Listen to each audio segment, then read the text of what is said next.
Even though by the time you see this video it'll be a little bit later, it's being filmed on Chet Atkins' 100th birthday. It's June 20th, 2024, and this might sound like a pretty unusual tribute to Chet and Scotty Moore, but it's a true tribute, and there's a story I want to tell about it, ultimately for your benefit. I feel like a broken record because I keep saying it over and over again, but I didn't have the ego to need to start a YouTube channel for myself, and perhaps to a fault, I've never really felt the need to be seen or had any drive or ambition at all to get famous. This channel only exists because I wanted to pass things along to you. Chet loved Scotty. Chet really loved Scotty. I was taken over to Scotty's house 3 times before he died, and although never in a million years would I misrepresent anything about it, we didn't really know one another. In fact, the first time that I met him and I came home, I thought about that moment in the anthology where Ringo's telling the story about them going to meet Elvis at Graceland, and Ringo says, "It wasn't like we were going to become friends." And Mike Volz, who was still working with Gibson at the time and not yet retired, and was an old friend of Chet's, was responsible for every single time. It began and ended with Mike Volz. In his autobiography, Keith Richards refers to Scotty as, quote, "a sly dog," and I found that to be the case immediately after I met him for the first time. When Mike took me over there, it was a full evening. It wasn't just a hello and goodbye. We had dinner and wine, and I played the guitar, and he took me around the house and showed me the studio. There were literally the 2-inch masters for all the King's Men on a table in his living room. There was a period where Scotty really wasn't playing any more guitar at all, and I heard an interview with Mark Knopfler where he said the same thing. He said he wasn't doing what he should be doing. So Chet sent him a guitar and called him up at home that night and said, "Did you get the guitar?" And Scotty said yes, and Chet said, "Good, now play it," and hung up the phone. When I was taken over there, it was pretty surreal. The walls were lined with pictures of pretty much anyone you could imagine, and perhaps the most surreal part was at the dinner table when he was telling stories of being over in England at some sessions and literally referred to McCartney as just Paul. Keith was literally just Keith, and the Rolling Stones had sent a bottle of wine that he'd enjoyed on the previous visit right before I was taken over for the first time. So on that first evening when I was taken over to the house, a guitar was taken out and I was asked to play for Scotty. So while Mike and Scotty were visiting in the living room, I pretty much went into a trance and just started playing a bunch of old Chet stuff. I'm sure I probably played some of the hardest stuff like Little Rock Getaway too, but I really wasn't nervous because I just wanted to play good for Scotty. Now I would be remiss if in any way whatsoever this painted an unflattering picture of Scotty or Chet. Scotty didn't say that much after I played, and we just kept talking about other things instead. Later on we had dinner, and Scotty said something that sent me into a full-on belly laugh, which involved the dish that was coming up on the table. Scotty said, "This'll be good after she quits playing with it." Maybe I shouldn't put that on YouTube, I might edit that part out, but that's what Scotty said. So we were talking after the dinner, and Mike and Scotty were visiting, and at that point, as I recall, Mike went into full-on fatherly mode and said something to Scotty about me like, "Isn't he a great guitar player?" And Scotty said, "Yeah, but it won't do him any good." At which point Scotty turned to me and said, "You know, some of that old Chet stuff you were playing, it was note for note." And then Scotty got a bit intense and said, "But if you can play stuff like they do on the radio, do it."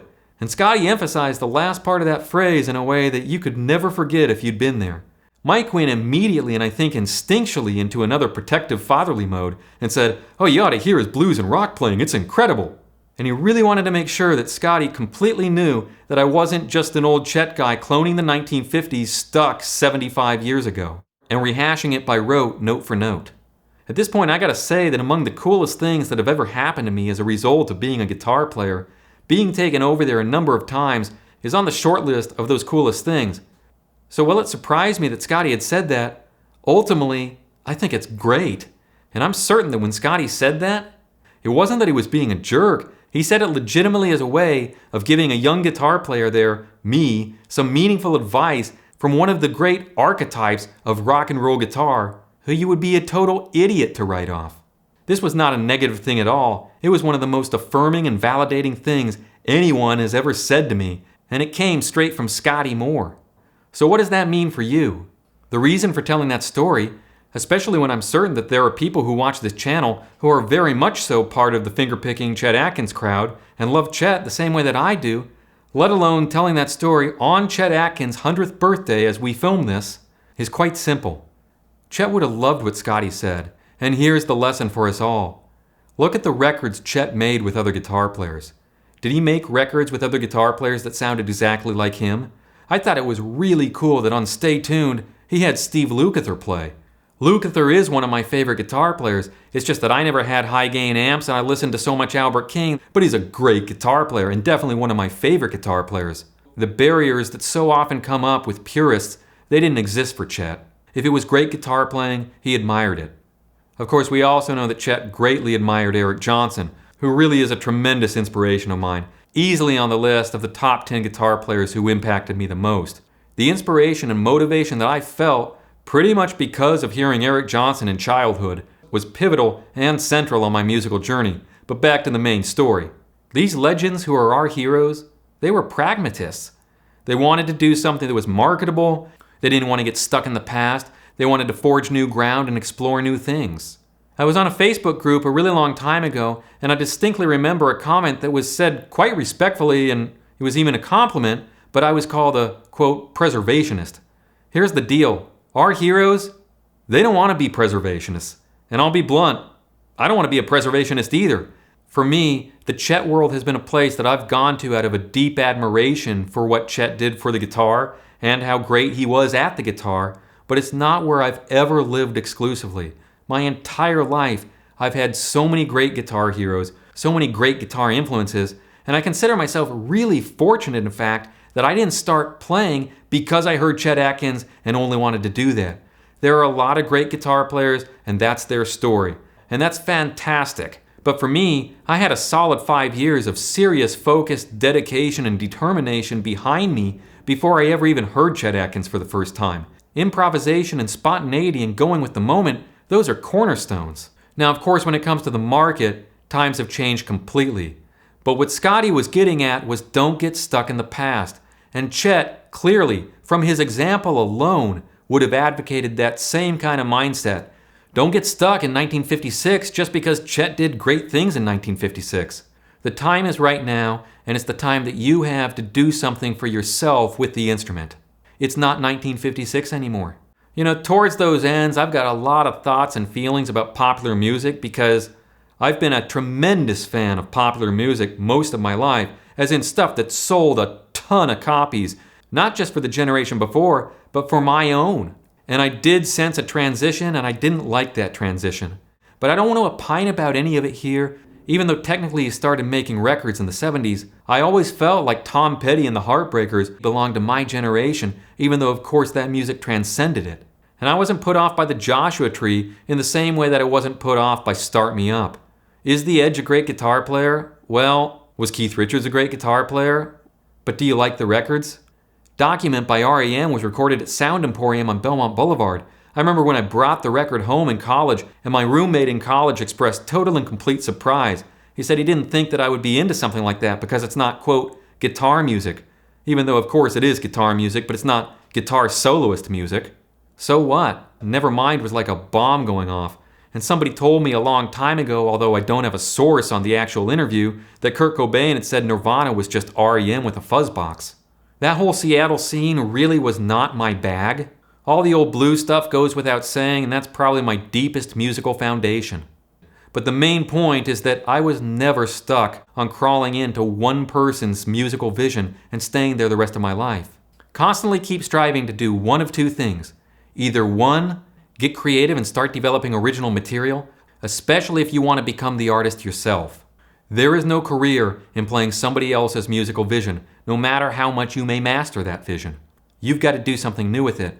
But if you don't want to become an artist, it's still worth developing original material because there's a lot more money to be made in publishing if you get your material placed right than there is in rehashing somebody else's vision. If the goal is to just work and to get jobs as a guitar player, try to become as versatile as you possibly can. Again, everything is different now, and the landscape has changed very dramatically. For instance, there's not a lot of demand now for reading on anything other than a pit gig, but if you were out in LA doing film scoring work, you'd want to be a good reader. And when it comes to styles, just try to learn a bunch, especially because you never know which way the wind's going to blow, and everything's in a state of flux. Just look at the difference between the way that guitar players were playing on records in Nashville in 1993 versus today. I thought Brent Mason was absolutely brilliant, but things change, and so does the music. And just becoming a great guitar player does not ensure that somebody will become a great musician. Now, the music that I like all has the guitar fitting into it somewhere, but it's not all guitar-centric music. Elbow, This Blue World, or for that matter, OK Computer, Peter Gabriel's So. People either seem to love what Daniel Lanois does as far as production or not, but I love what he does enough that I may even have a Daniel Lanois solo record. But the point I'm trying to make is that even though I'm obsessed with the guitar, music matters more to me than the instrument itself. I really don't believe that Scotty Moore would have said that if A, he didn't mean it, and B, wanted me to keep it to myself for the rest of my life. What he said was hardly original. Plenty of other people have said that same thing, but the weight of it and the impact coming directly from Scotty Moore, I hope can remind us all that those things have been said by great musicians throughout history for a very valuable reason. We ignore it at our own peril. We all have guitar heroes. The interesting thing is that the longer you do this, the less they look like heroes and the more they begin to just look like reference points. I've got a lot of reference points that mean a lot to me, but that's largely what they've become. You know, there's a Jackson Browne line that says, "Forget your heroes. You don't really need those last few lessons." Be very cautious about getting stuck in one place for too long. If you choose to live there forever, do something original with it. You gotta be a visionary if that's the case. Some of the greatest guitar players and musicians, a lot of our heroes, were one-trick ponies. Be an original one-trick pony. Nobody ever says that Stevie Ray Vaughan was in the practice room working on 8 different things, but the thing that Stevie really did devote himself to mastering, he threw himself completely into. I wish I could quote the source, but I remember being a kid and reading Guitar Player magazine, and there was somebody who was interviewed who said they knew that this guy was either going to wind up homeless or one of the greatest, most famous guitar players ever. You've got to pursue your own vision, whatever that vision is, and if you're not going to do that, then become versatile, because then you can work. So there's the part of the Scotty Moore story that I wanted to pass along to you. There's also a free email list that you can sign up for over at fretboardplayground.com if you want even more free stuff. And most of all, thank you for watching. I really hope you've enjoyed this and taken something valuable away from it. I'll see you again the next time.